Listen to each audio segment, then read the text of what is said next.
Ele acompanhou os principais golpes militares da América Latina. Vou conversar com o governador do Amapá, João Capiberibe. Vem cá.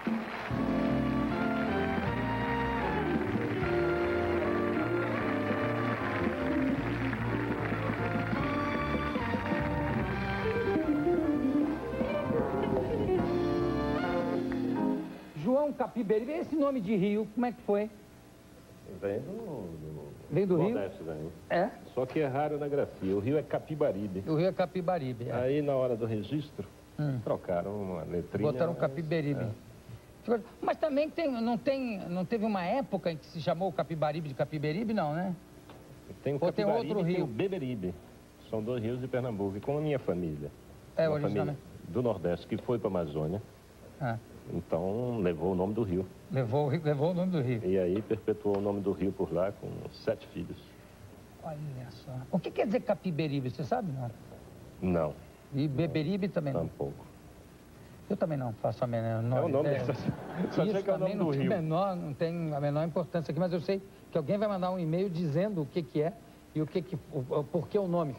Você sabe que é engraçado? Temos aqui o Fernando Moraes, com quem eu vou conversar, aliás, essa semana. O Fernando Moraes com um e-mail aqui do Fernando Moraes para o João Capiberibe, governador do Amapá. Confesso constrangido que nunca tinha ouvido falar no seu nome, razão pela qual não sei se o senhor é do PT ou do PFL. Mas ontem, ao abrir o Conservador Le Figaro, vi uma página inteira a seu respeito.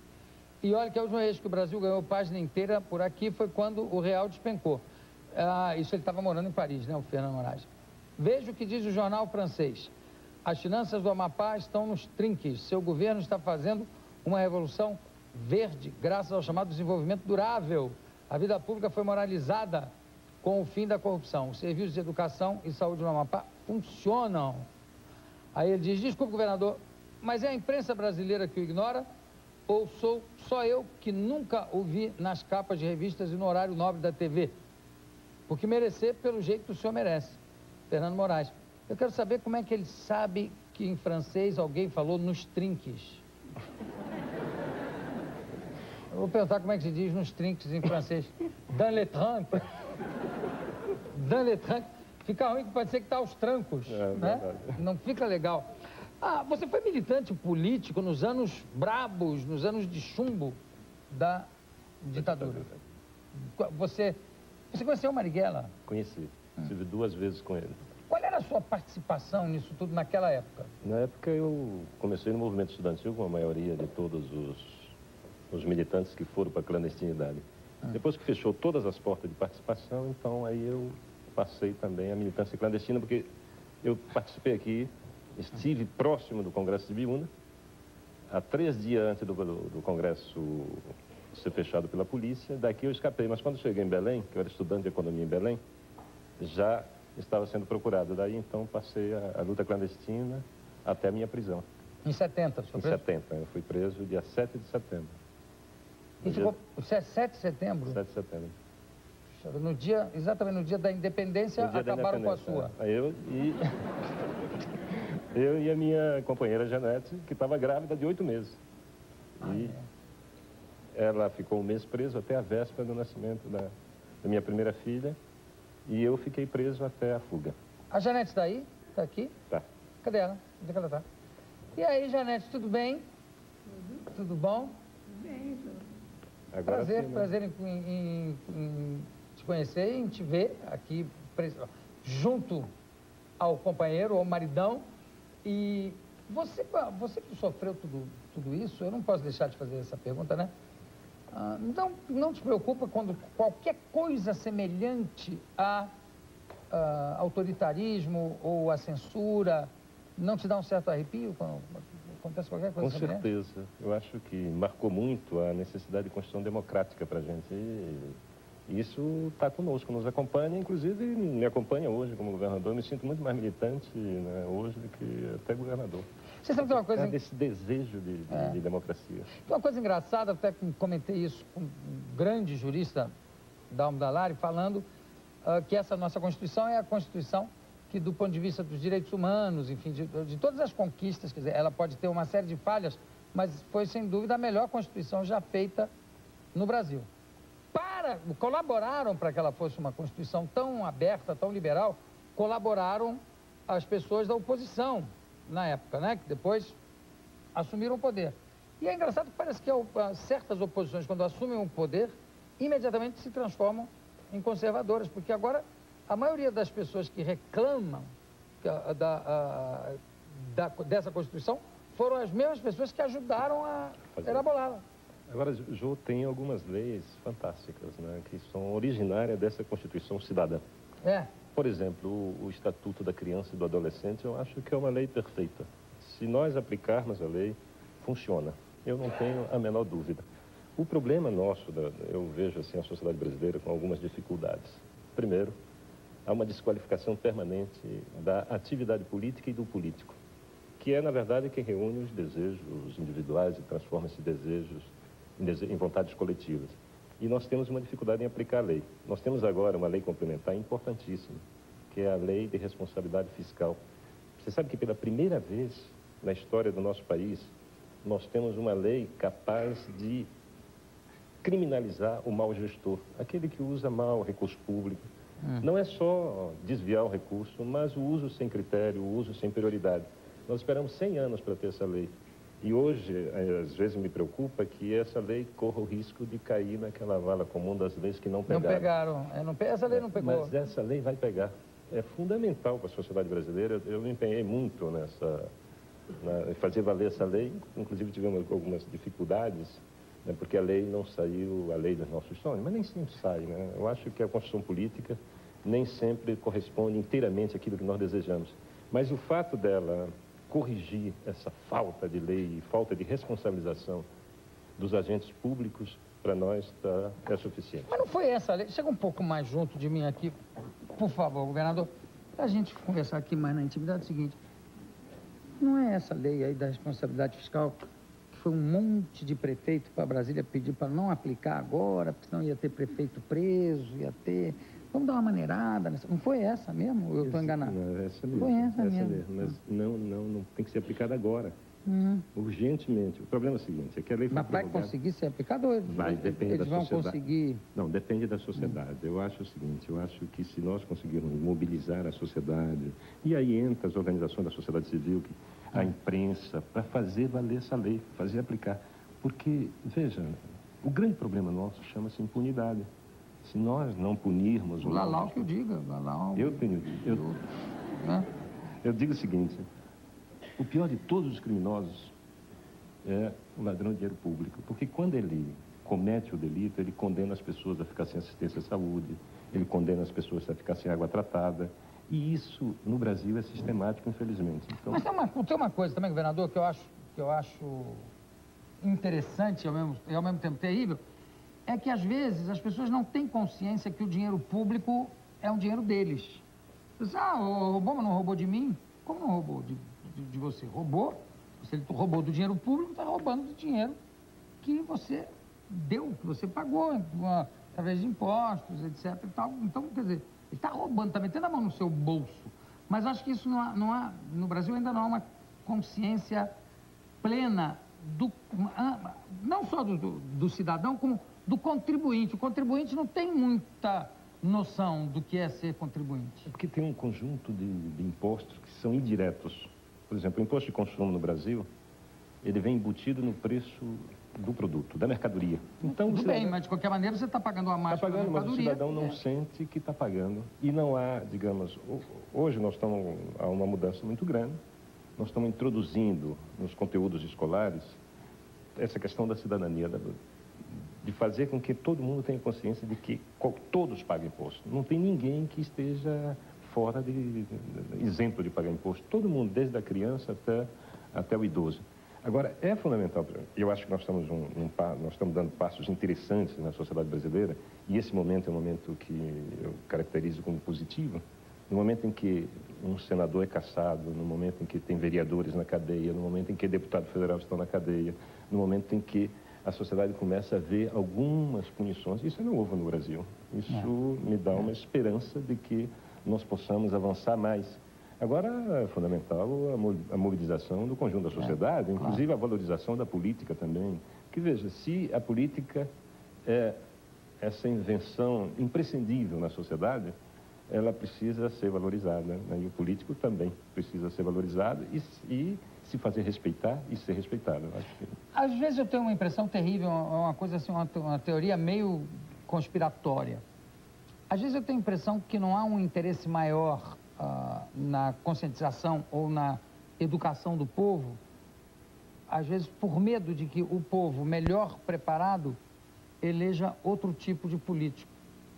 É verdade. Eu não sei se é uma coisa de paranoia, coisa Depois de muitos anos, nós conseguimos uma coisa fantástica, colocar todas as crianças na escola. Esse é um salto definitivo, né? Eu, às vezes... Hoje, por exemplo, nós tivemos uma grande redução na mortalidade infantil do meu estado, só comparável com o Rio Grande do Sul.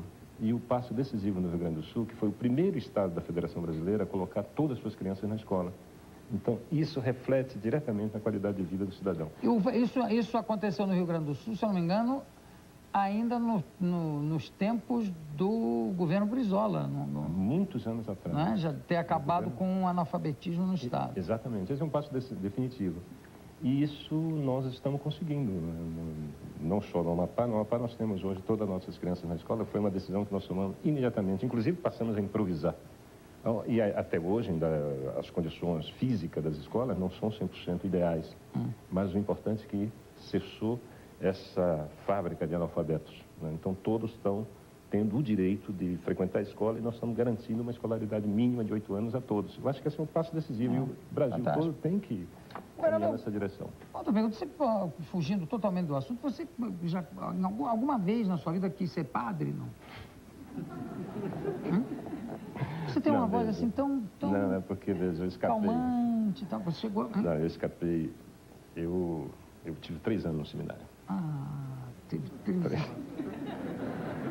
Eu acho que foi o seminário que me ajudou. Coisa da oratória, assim, muito tranquilo. Nessas fugas e escapadas que teve que dar durante o período da ditadura, se por acaso teve que se disfarçar de padre para fugir alguma vez, não? Não, eu uma vez me disfarcei de surdo-mudo. Como é que a pessoa se disfarça de... Eu estava na Bolívia e eu estava vestido, né, com um poncho... De boliviano? De boliviano. Surdo-mudo boliviano? Boliviano, além disso, boliviano. E eu estava na feira, estava fazendo compra, eu estava na casa do cidadão, me pediu para fazer as compras. E eu fui abordado por 2 policiais. E dois policiais bolivianos? Bolivianos. E me pediram os documentos, os papeles. E eu não podia falar porque eu não falava espanhol, né? E eu fiquei sem saber o que fazer e na hora me fingi de surdo-mudo e fiz um pouco o louco, pedi para eles repetirem e eles quase me arrebentam os tímpanos. De gritar? De gritar. Aí um olhava para o outro e disse, bom, deixa esse maluco embora. E assim que eu escapei. Saiu. Agora, imagina se você se afasta e um deles grita, João, você quer? Já pensou? O risco que você correu? Não, mas eu não corri esse risco porque o meu nome era José. Eu estava com o nome trocado. E uma outra vez eu me disfarcei de médico. De médico? De médico. Mas com o quê? Com estetoscópio, vestido de branco, assim? Com a maletinha do médico, com um óculosinho. Foi na fuga da Santa Casa, em Belém. Quando eu fugi da prisão, organizada pela Janete. Foi a Janete que organizou essa Janete, fuga. Você foi de quê? Já foi de enfermeira, Janete? Hein? Só ele que estava paramentado. Mas por quê? E quem me ajudou mais nessa fuga foi o Almir Gabriel, governador do Pará. Ah, é? Aliás, um dia eu estava viajando com ele, a esposa dele, e nós começamos a relembrar essa. E ela ficou absolutamente emocionada, porque me parece que ele nunca contou para ela. Ela ficou emocionada, entendeu, de ver o relato. Ele guardou segredo. Guardou segredo. Não tem Você não tem nenhuma fotografia de médico, né? Não, nem podia. Eu pagava para ver uma foto dessa de médico. Nem podia. Ou de boliviano também era bom. De boliviano eu tenho. Tem? Com aquele, inclusive com boné? Com ponchozinho, inclusive com a minha filha no braço. Tem. Quanto tempo você ficou lá? Eu fiquei de agosto... Bom, a verdade é que tem um monte de história, né? Eu fui ficando porque não podia sair para o Peru, eu queria ir para o Chile, na verdade, que era o meu destino final. E eu tive que ficar durante três meses para poder sair clandestino da Bolívia, porque eu tive a infelicidade de ter uma sequência de golpes, né, como você acabou de falar. O golpe na Bolívia me reteve ali durante 3 ou 4 meses, até eu conseguir escapar para o Peru. Depois para o Chile, e no Chile... E no Chile outro golpe, quer dizer... Golpe. Depois aí eu fui parar no Canadá. Que louco. Para poder continuar a vida. Isso parece o jeito que consegue receber um dinheiro de um banco falido e entrega para o Lalau aplicar. Vai fugindo, vai chegando. Aliás, vários exilados, né? Quando estavam no Chile, quando veio o golpe. Nós éramos 5.000 exilados no Chile. Teve alguns que terminaram morrendo no Chile, no golpe. É verdade. Agora, governador, essa fuga, voltando só ao negócio da fuga do médico, por que vestido de médico? Você tinha que passar por alguma fronteira, Eu tinha que passar por um longo corredor, né? Então, para poder passar por esse longo corredor, eu estava preso, né, e estava no hospital. Na Santa Casa? Na Santa Casa, e tinha 4 policiais que tomavam conta de mim. Aonde era? Na Santa Casa da onde? De Belém. De Belém. Então, os policiais estavam sempre ali, né? E, às vezes, eles se afastavam um pouco. Foi nessa hora que eles se afastaram, eu vesti a roupa. O médico, e terminei passando na frente deles. E eles? Não descobriram, nunca imaginaram que aquele doutor era o preso deles que estava escapando. E se eles parassem você ia ser médico surdo-mudo. As duas coisas. Estava morto. Como é que está o combate? Eu falei aqui em combate a narcotráfico. Eu sei que aquelas áreas são áreas muito perigosas para tudo isso. Como é que se faz um combate assim tão veemente ao narcotráfico numa região tão distante e com possibilidades de fronteira e tal desguarnecida? Olha, o combate ao narcotráfico deixou de ser uma questão de polícia para ser uma questão de política. E isso ficou demonstrado, absolutamente demonstrado, com a passagem da CPI da Câmara do Congresso Nacional, 2 vezes no Amapá. E essa passagem da CPI terminou detectando uma coisa terrível, que é a infiltração de agentes do narcotráfico no aparelho de Estado.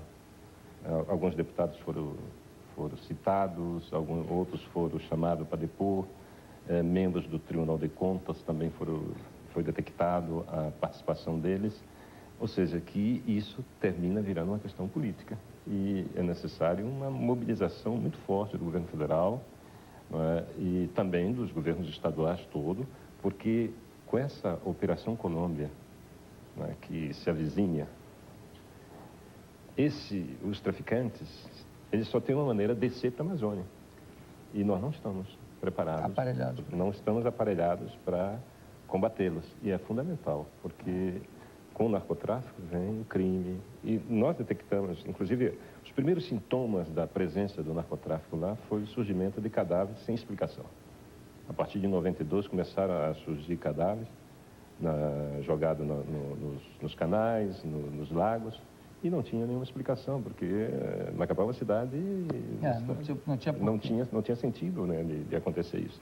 Então, e isso continuou, não é? E em 97 teve um caso onde foi assassinado um médico legista, então a partir daí realmente nós sentimos que havia... A coisa ficou caracterizada. E aí a partir daí então eu fui ao ministro da Justiça, depois a CPI do narcotráfico, enfim, terminamos detectando esse problema. Porque antes desse aumento, né, do narcotráfico, o crime no Brasil era só desorganizado, agora ele já é organizado, né? Olha, ele é extremamente organizado. E eu acho o seguinte, eu trouxe aqui...